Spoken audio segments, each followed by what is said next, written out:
তোমরা যারা কিন্তু প্রধানমন্ত্রী আবাস যোজনার ঘরের জন্য অনলাইন আবেদন করতে চাইছে, কিন্তু অনলাইন আবেদনের সময় জব কার্ডের নাম্বার জায়গায় যখন জব কার্ডের নাম্বারটা বসাচ্ছে তখন কিন্তু ইনভ্যালিড দেখাচ্ছে, নট ভেরিফাই দেখাচ্ছে। তো সেক্ষেত্রে কী কারণে দেখাচ্ছে? তো হতে পারে আপনার জব কার্ডটি কোনো কারণে বন্ধ হয়ে গেছে। তো সেক্ষেত্রে আপনার জব কার্ডের স্ট্যাটাস আপনি কীভাবে চেক করবেন যে আপনার জব কার্ডটি চালু রয়েছে নাকি বন্ধ হয়ে গেছে, তার স্ট্যাটাস কীভাবে চেক করবেন সেটা দেখে দেবো। এবং আপনি অনলাইন থেকে জব কার্ডটি কীভাবে ডাউনলোড করবেন, বর্তমানে আপনার আপডেট জব কার্ডটি কীভাবে অনলাইন থেকে ডাউনলোড করবেন সেটা দেখে দেবো। এবং বর্তমানে কিন্তু জব কার্ডের নতুন লিস্ট কিন্তু প্রকাশ করা হয়েছে। এবার অনেকের নাম সেখানে অ্যাড হয়েছে, অনেকের নাম বাদ হয়ে গেছে। এবার সেই নতুন লিস্টটা কীভাবে চেক করবেন সেটা দেখে দিচ্ছি। এবং যারা কিন্তু প্রধানমন্ত্রী আবাস যোজনার জন্য আবেদন করতে চাইছে কিন্তু তাদের জব কার্ড নেই, সেক্ষেত্রে নতুন জব কার্ডের জন্য কীভাবে আবেদন করবেন সেটা কিন্তু এই ভিডিওতে আপনাদের জানিয়ে দিচ্ছি। সেই জন্য ভিডিওটা প্রথম থেকে শেষ পর্যন্ত অবশ্যই দেখবেন মনোযোগ সহকারে। এবং আমাদের চ্যানেলে প্রথমবার ভিজিট করে থাকলে আমাদের চ্যানেলটিকে সাবস্ক্রাইব করে রাখুন এবং পাশে থাকা বেল আইকনটিকে অবশ্যই প্রেস করে রাখুন। তো চলো আজকে ভিডিওটা শুরু করা যাক। তো প্রথমে কিন্তু জব কার্ডের যে অফিসিয়াল ওয়েবসাইট এখানে চলে আসবেন। এখানে চলে আসার পর এরপর আপনি কী করবেন, এখানে কন্টিনিউ বাটন দেখতে পাচ্ছেন, এই কন্টিনিউ বাটনে কিন্তু আপনি ক্লিক করবেন। করে দেওয়ার সঙ্গে সঙ্গে তারপর আপনি কী করবেন, তারপরে একটু নিচের দিকে যাবেন। নিচের দিকে যাওয়ার পর তারপর দেখতে পাচ্ছেন এখানে যে সিলেক্ট স্টেট, এই অপশানে ক্লিক করবেন। এই অপশানে ক্লিক করে এখান থেকে আপনার স্টেটটা কিন্তু আপনাকে সিলেক্ট করতে হবে। তো কিন্তু ওয়েস্ট বেঙ্গল আমি সিলেক্ট করলাম। এরপর আপনি কী করবেন, দেখতে পাচ্ছেন এখানে ওয়েস্ট বেঙ্গল একটা অপশান চলে এসেছে, এই অপশানে ক্লিক করবেন। এবার এই অপশানে ক্লিক করে দেওয়ার সঙ্গে সঙ্গে একটু লোডিং হবে। লোডিং হয়ে যাওয়ার পর তারপরে স্টেট এখানে আপনি সিলেক্ট করেছেন। এবারে ডিস্ট্রিক্ট, এখানে পুরো ডিস্ট্রিক্টের লিস্ট কিন্তু আপনার সামনে শো হয়ে যাবে। এবার আপনার যে ডিস্ট্রিক্টটা তার উপরে কিন্তু আপনি ক্লিক করবেন। এবার তার উপরে ক্লিক করে দেওয়ার সঙ্গে সঙ্গে তারপরে নেক্সট পেজ কিন্তু আপনার সামনে ওপেন হয়ে যাবে। এখানে পুরো ডিস্ট্রিক্টের লিস্ট দেওয়া দেখতে পাচ্ছেন। এবার এই অপশানে ক্লিক করে দেওয়ার সঙ্গে সঙ্গে তারপরে নেক্সট পেজ কিন্তু দেখতে পাচ্ছেন আপনার সামনে ওপেন হয়ে গেল। এরপর আপনি কী করবেন, এরপর ব্লক, এখানে ব্লকের নামটা এখানে আপনাকে সিলেক্ট করতে হবে। তো সেক্ষেত্রে আপনার যে ব্লক রয়েছে সেই ব্লকের উপর ক্লিক করবেন। করে দেওয়ার পর তারপরে পঞ্চায়েত, এখানে পঞ্চায়েতটা সিলেক্ট করবেন। তো সঠিকভাবে পঞ্চায়েতটা সিলেক্ট করবেন। পঞ্চায়েতটা সিলেক্ট হয়ে যাওয়ার সঙ্গে সঙ্গে তারপর নেক্সট পেজ কিন্তু আপনার সামনে এইভাবে কিন্তু ওপেন হয়ে গেল। ঠিক আছে, এরপর এখানে বিভিন্ন রকম অপশান দেওয়া রয়েছে। এবার আপনি 3 নম্বর যে অপশানটা জব কার্ড এমপ্লয়মেন্ট রেজিস্টার বলে অপশান দেওয়া রয়েছে, এই অপশানে ক্লিক করবেন। ঠিক আছে, এই অপশানে ক্লিক করে দেওয়ার সঙ্গে সঙ্গে তারপরে দেখতে পাচ্ছেন এখানে জব কার্ডের পুরো লিস্ট কিন্তু আপনার সামনে শো হয়ে গেল।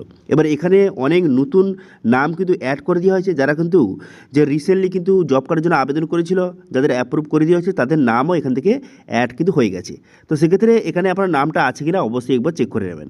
এবার এখানে যাদের কিন্তু জব কার্ডের নাম্বারের পাশে স্টার মার্ক দেওয়া রয়েছে তাদের কিন্তু জব কার্ডটি বাতিল করে দেওয়া হয়েছে। তো সেক্ষেত্রে আপনার জব কার্ডের নাম্বারের পাশে যদি স্টার মার্ক দেওয়া থাকে তো সেক্ষেত্রে জব কার্ডটি ওপেন করবেন এবং দেখতে পাচ্ছেন কবে ডিলিট করে দেওয়া হয়েছে তার ডেটও লেখা রয়েছে। ঠিক আছে, তো এখান থেকে দেখতে পারবেন।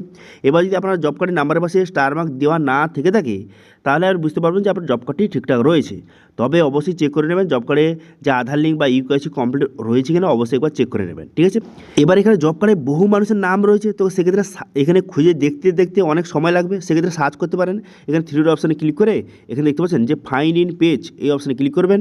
এই অপশানে ক্লিক করে এখান থেকে আপনার নামটা সার্চ করেও অথবা জব কার্ড নাম্বারটা সার্চ করেও আপনার জব কার্ডটি ফাইন্ড আপনি খুব সহজে করতে পারবেন। ঠিক আছে, এছাড়াও জব কার্ডে কিন্তু নতুন পোর্টাল কিন্তু চালু করা হয়েছে। দেখতে পাচ্ছেন এখানে যে ভিবিজি রামজি, এই যে পোর্টাল, এটা কিন্তু জব কার্ডের নতুন পোর্টাল কিন্তু লঞ্চ করা হয়েছে। তো সেক্ষেত্রে এই পোর্টাল থেকেও, এই যে নতুন পোর্টাল থেকেও আপনি জব কার্ডের পুরো ডিটেলস কিন্তু আপনি চেক করতে পারবেন। যে আপনার জব কার্ডের পুরো লিস্ট, নতুন লিস্ট আপনি চেক করতে পারবেন। জব কার্ডের জন্য আবেদন করছেন তার স্ট্যাটাস আপনি চেক করতে পারবেন। সমস্ত কিছু এই পোর্টালের দ্বারাও কিন্তু হবে। ঠিক আছে, তো সেক্ষেত্রে নতুন পোর্টাল থেকে কীভাবে আপনি যে জব কার্ডটা আপনার ঠিকঠাক আছে কিনা অথবা জব কার্ডটি কীভাবে ডাউনলোড করবেন, জব কার্ডের স্ট্যাটাস কীভাবে চেক করবেন সেটা নিয়ে ভিডিও চাইলে অবশ্যই কমেন্ট করুন। নেক্সট ভিডিওতে এই পোর্টাল থেকে সমস্ত প্রসেসটা দেখিয়ে দেবো। ঠিক আছে, তো এইভাবে আপনি চেক করে নেবেন যে আপনার জব কার্ডটি ঠিকঠাক রয়েছে কিনা। তো সেক্ষেত্রে প্রধানমন্ত্রী আবাস যোজনায় যখন অনেকে আবেদন করছে যাদের কিন্তু ইনভ্যালিড দেখাচ্ছে, নট ভেরিফাই দেখাচ্ছে, তো সেক্ষেত্রে হতে পারে তাদের জব কার্ডটি বন্ধ হয়ে গেছে অথবা জব কার্ডে কোনো রকম সমস্যা রয়েছে। তো সেই জন্য অবশ্যই কিন্তু অনলাইন থেকে একবার চেক করে নেবেন যে আপনার জব কার্ডটি ঠিকঠাক রয়েছে কিনা, জব কার্ডটি চালু রয়েছে কিনা। যদি সব কিছু ঠিকঠাক থেকে থাকে সেক্ষেত্রে জব কার্ডটি এখান থেকে আপনি ডাউনলোডও কিন্তু করতে পারবেন।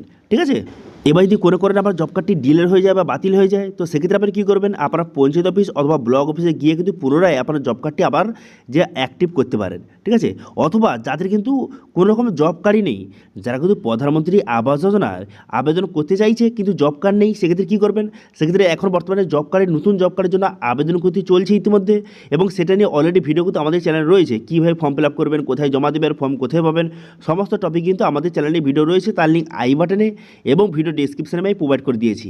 এবার সেখান থেকে গিয়ে আপনি খুব সহজে সেই ভিডিওটা দেখে নতুন জব কার্ডের জন্য আবেদন আপনি করতে পারবেন। ঠিক আছে, তো রয়েছে আজকে আপডেট। ভিডিও ভালো লাগলে ভিডিওকে লাইক করবেন এবং ভিডিও কিন্তু বন্ধুর সঙ্গে শেয়ার করবেন, এবং আমাদের চ্যানেলে প্রথমবার ভিজিট করে থাকলে আমাদের চ্যানেলটিকে সাবস্ক্রাইব করে রাখুন এবং পাশে থেকে বেল আইকনটিকে অবশ্যই প্রেস করে রাখুন। আজকে ভিডিওটা এই পর্যন্ত, দেখা আছে নেক্সট ভিডিওতে। Thank you.